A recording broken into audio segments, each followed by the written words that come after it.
It's the Real News Network. I'm Sharmini Puris, coming to you from Baltimore. After a series of ongoing rifts with Secretary of State Rex Tillerson, President Trump fired his top diplomat by demanding his resignation. All of us, we know, want to leave this place as a better place for the next generation. I'll now return to private life as a private citizen, as a proud American, proud of the opportunity I've had to serve my country. The rifts with President Trump are reportedly over Russia, Iran, and the new agreement for talks with North Korea. Of course, one cannot ignore if the president's decision was influenced by Tillerson once calling him a moron.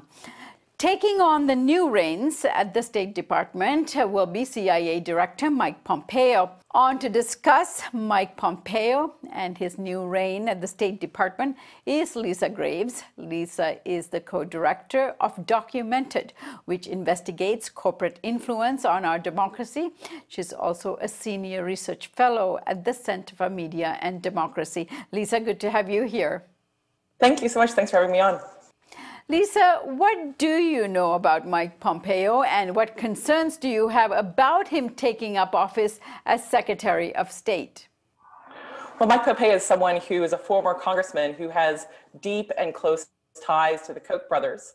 He's someone who, after he graduated from law school and worked for a couple of years as an associate at a law firm, basically was staked by the Kochs and also by Mitt Romney's firm, Bain and Company, in a business that he started in Wichita called Thayer Holdings.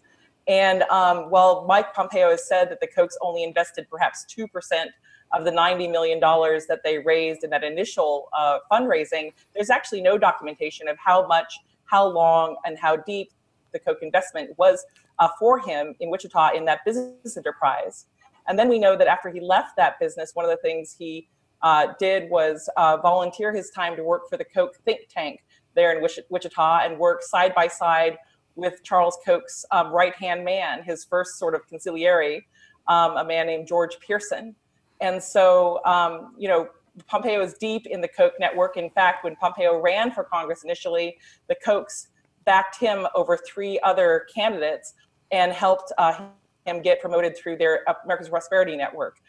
So this is a man with deep and close ties to the Koch brothers and their operations, and he has basically defended them at every turn. All right, Lisa, tell us a little bit more about the hand that the Koch brothers and Alec will have in foreign policy now that they're going to get a run at it. Well, that's a good question. I think it remains to be seen how much of their claims about their foreign policy positions are real versus how much is just rhetoric. Because quite frankly, we've seen in other scenarios where they've talked about how, or at least David Koch has talked about how, for example, he's pro-choice, and yet he himself has backed numerous anti-choice candidates.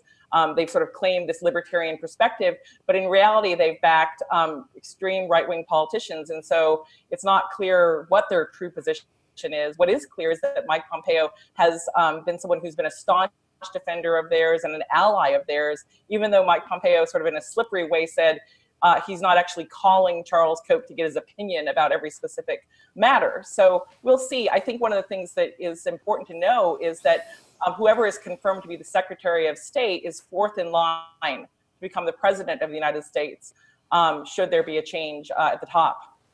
All right. And before you go, Lisa, give us your outgoing thoughts about Rex Tillerson and his departure from the State Department.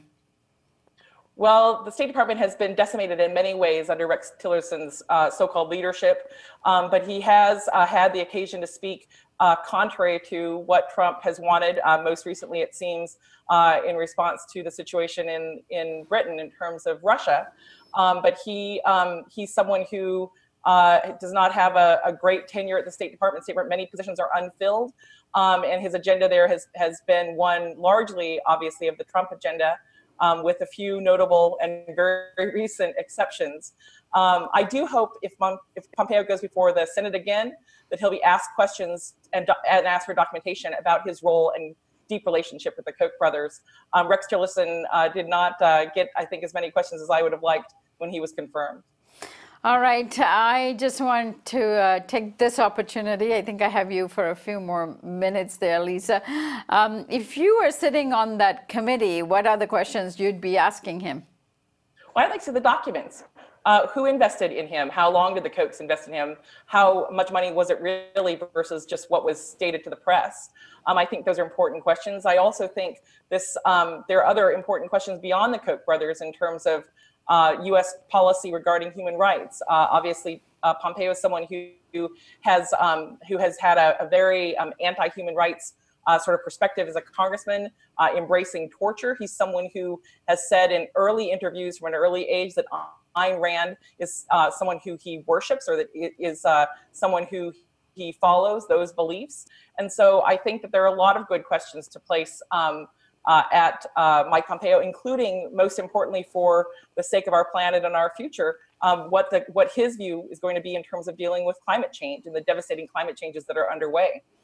And as far as you know, Lisa, the influence that the Koch brothers and Alec has had in terms of our environmental policy, mainly withdrawing from the Paris Agreement, would you say largely comes from position papers developed by Alec? I would say from Alec and the Koch-funded Alec, as well as a number of the groups that the Kochs have funded over the years to really attack our power as people in our democracy to regulate corporations and protect our environment, protect our planet, have cleaner air and water. The Kochs have mounted a multi-year, multi-decade campaign against the power of we the people in our democracy. They've called it limited government. And when you hear those words, you ought to be thinking that what that means is the Koch brothers want limited democracy, the limited power of you or me to make sure that corporations are accountable to we the people versus being able to do largely whatever they want or whatever they command, as the Koch brothers have sought, as they've sought to eliminate key powers of our federal government and state governments, and as they've sought to weaken the ability of the government to, through the courts, to regulate corporations. All right, Lisa, I will let you go for now. I know you're on your way to catch a flight, but we do hope you join us again, because as this appointment gets confirmed and we are into the hearings, I would love to have you back. Thank you so much. Thanks for having me on. And thank you for joining us here on the Real News Network.